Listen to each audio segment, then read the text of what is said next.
আসসালামু আলাইকুম। আমার চ্যানেল আপনাদের সকলকে স্বাগত।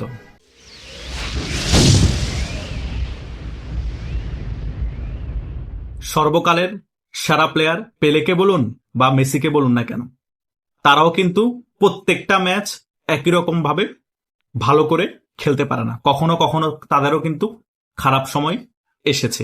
তার মানে এই না যে তারা খারাপ প্লেয়ার হয়ে গিয়েছে। তাদের দুজনকে কিন্তু সর্বকালের সেরা প্লেয়ারের তকমা দেয়া হয়। এটাই হচ্ছে সত্য কথা। কেউ বলবে মেসি, কেউ বলবে পেলে। বাংলাদেশের রাজনীতিতে কিন্তু সর্বকালের সেরা রাজনৈতিক দল হচ্ছে বাংলাদেশ আওয়ামী লীগ। বাংলাদেশ আওয়ামী লীগের অনেক সময় খারাপ সময় এসেছে। তার মানে এই না যে বাংলাদেশ আওয়ামী লীগ খুবই একটি দুর্বল দল। বাংলাদেশ আওয়ামী লীগ খুব একটি বাজে দল। রাজনীতিতেও খারাপ সময় আছে, বিভিন্ন খেলাতেও প্লেয়ারদের খারাপ সময় আছে। 5 আগস্ট বাংলাদেশ আওয়ামী লীগের হয়তোবা খারাপ সময় ছিল। তার মানে এই না যে বাংলাদেশ আওয়ামী লীগ হারিয়ে যাবে। বাংলাদেশ আওয়ামী লীগ একটি বাজে দল, বাংলাদেশ আওয়ামী লীগ একটি ছোট দল। এটা যারা চিন্তা করেন তারা এখনো বোকার স্বর্গে বসবাস করছে।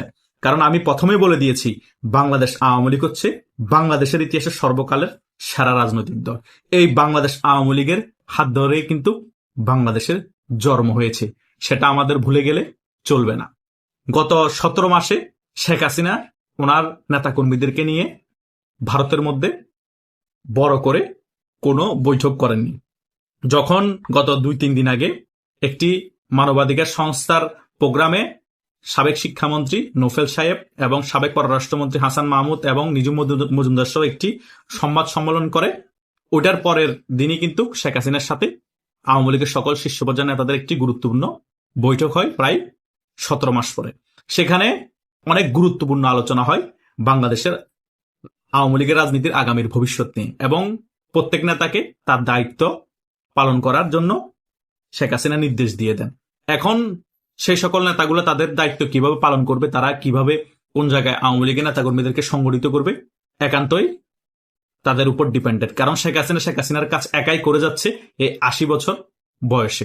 কিন্তু অন্যান্য নেতাদের অ্যাক্টিভিটি শেখ হাসিনার মতো আমরা দেখতে পাই না। শেখ হাসিনা যেভাবে বিভিন্ন জায়গায় বক্তব্য দেয়, বিভিন্ন জায়গায় যেভাবে কথা বলে, বাংলাদেশের মধ্যে আওয়ামী লীগের এত বড় বড় নেতা থাকার পর তারা কিন্তু এরকম অ্যাক্টিভিটি দেখাতে পারছে না। তারা যদি এই 17 মাসে শেখ হাসিনার মতো এরকম অ্যাক্টিভিটি দেখাতো, তাহলে কিন্তু আওয়ামী লীগ আর অনেক তাড়াতাড়ি বাংলাদেশের রাজনীতিতে ফিরে আসতো।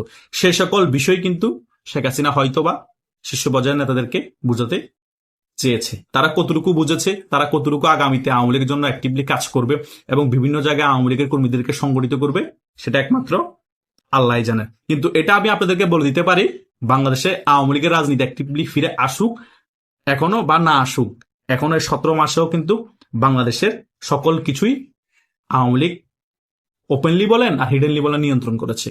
কারণ প্রত্যেকটা বিষয়ের সাথে আওয়ামী লীগ ওতপ্রোতভাবে জড়িত। কারণ মুক্তিযুদ্ধ বলেন এবং বাংলাদেশের এত উন্নয়ন বলেন, বাংলাদেশের সকল সেক্টর বলেন, সকল সেক্টরের সাথে আওয়ামী লীগ ওতপ্রোতভাবে জড়িত। আগামীতে যে পাতানো নির্বাচন হবে, সেখানেও কিন্তু সেই নির্বাচনটা আওয়ামী লীগ নিয়ন্ত্রণ করবে।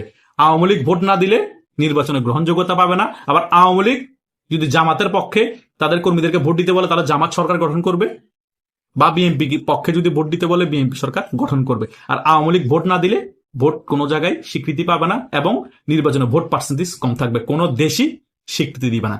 নির্বাচন আওয়ামী লীগ নিয়ন্ত্রণ করবে এবং এখনো আওয়ামী লীগ বাংলাদেশের সকল রাজনীতি নিয়ন্ত্রণ করছে। কিভাবে নিয়ন্ত্রণ করছে আপনি একটা জিনিস চিন্তা করুন।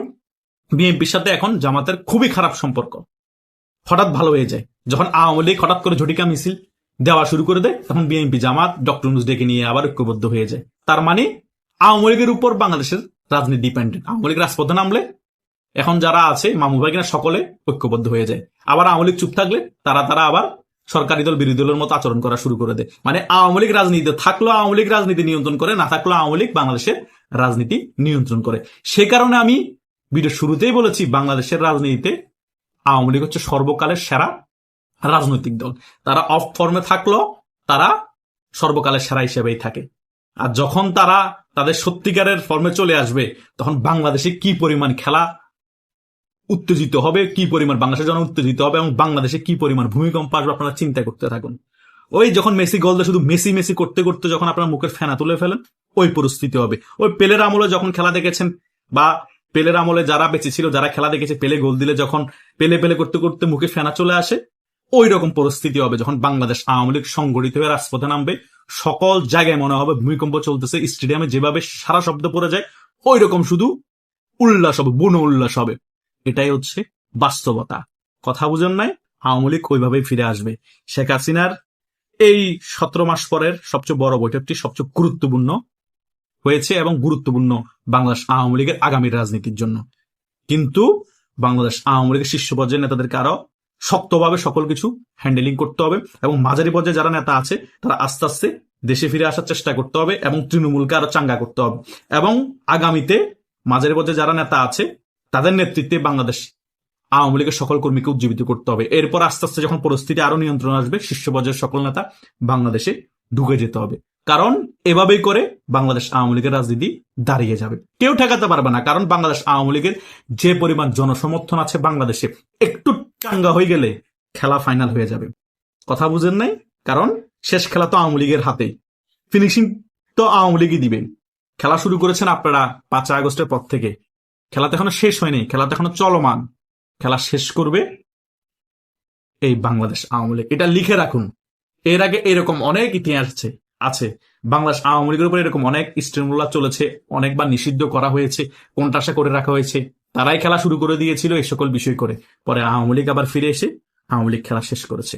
তাই আমি আপনাদের কাছে বিনীত অনুরোধ করছি, আপনারা হতাশাগ্রস্ত না হয়ে উজ্জীবিত হন, সংগঠিত হন।